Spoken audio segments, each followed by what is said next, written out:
на точната стрелба. До сега ти беше верен закрилник на народа, мъстител на злосторници. Ти много поганци си очистил и за това хората те славят. От сега нататък ти ще се мериш само по лъскавите одежди на противниковия щаб.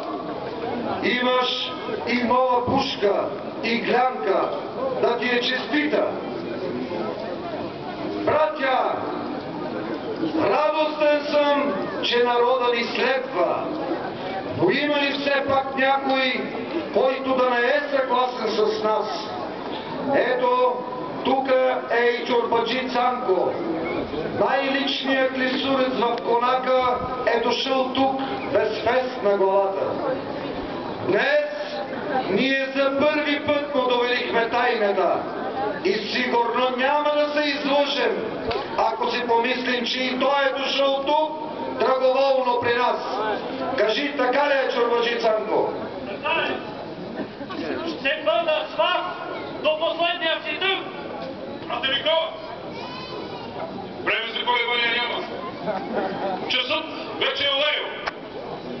Та не стига ли 500 годишно робство? Братя, днес ние въздаваме против неравенството, против тиранията, против робството. Ние не щеме ни народ